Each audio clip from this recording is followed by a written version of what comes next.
प्राचीन उज्जैन के राजा विक्रमादित्य अपनी बुद्धिमानी और निष्पक्षता के लिए जाने जाते थे। एक अमावस की रात जब तारे भी बादलों में छिपे थे, एक सिद्ध योगी ने विक्रम को बुलाया। जंगल में एक प्राचीन अशोक वृक्ष पर वेताल रहता है, उसे मेरे पास लाओ, पर सावधान, वह पहेलियों से भटकाता है। विक्रम जंगल में पहुंचा। अशोक वृक्ष पर वेताल लटक रहा था, काले धुंधले वस्त्रों में लिपटा, पीली आंखों वाला प्रेत जिसके चेहरे पर चतुर मुस्कान थी। विक्रम ने उसे कंधे पर लादा और लौटने लगा। वेताल ने कहा, विक्रम, रास्ता अंधेरा है, मैं एक कहानी सुनाऊंगा, अंत में सवाल होगा, जवाब दे वरना तेरा सिर फटेगा। वेताल ने कहानी शुरू की। सूरजपुर गांव हिमालय की तलहटी में बसा एक शांत गांव था। वहां एक गरीब मछुआरा कन्हैया अपनी अंधी मां के साथ रहता था। उनके पास केवल एक जाल था जिससे वे नदी से मछलियां पकड़कर गुजारा करते। कन्हैया मेहनती था पर गरीबी उसका पीछा न छोड़ती। एक दिन गांव के मंदिर में एक रहस्यमय बूढ़ा साधु आया। उसने गांव वालों से कहा, जो मेरी पहेली सुलझाएगा उसे राजा का खजाना मिलेगा, पर बिना बुद्धि के अवसर बेकार है। साधु ने पहेली दी, नदी के किनारे एक स्वर्णमयी मछली हर सुबह तैरती है।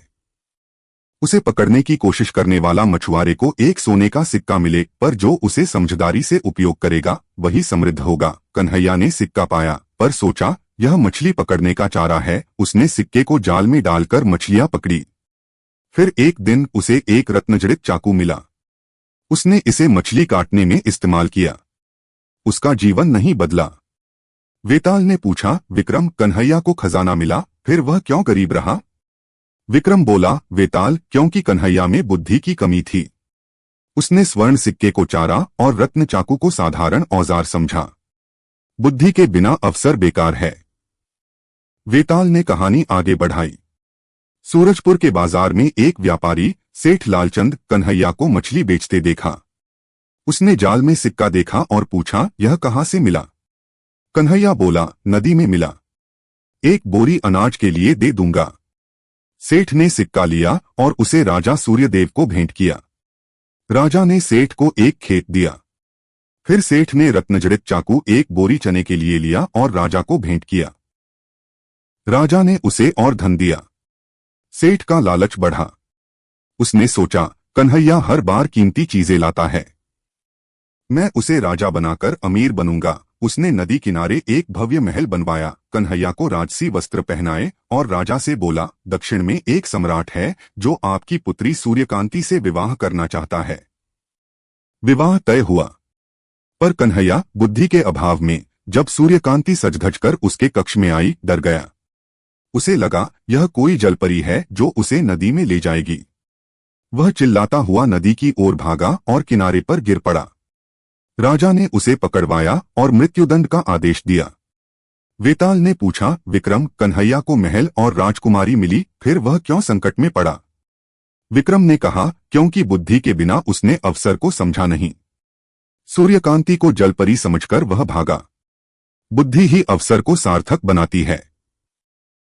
वेताल ने अंतिम हिस्सा सुनाया। साधु ने मंदिर में प्रार्थना की और कन्हैया को बुद्धि का आशीर्वाद मिला।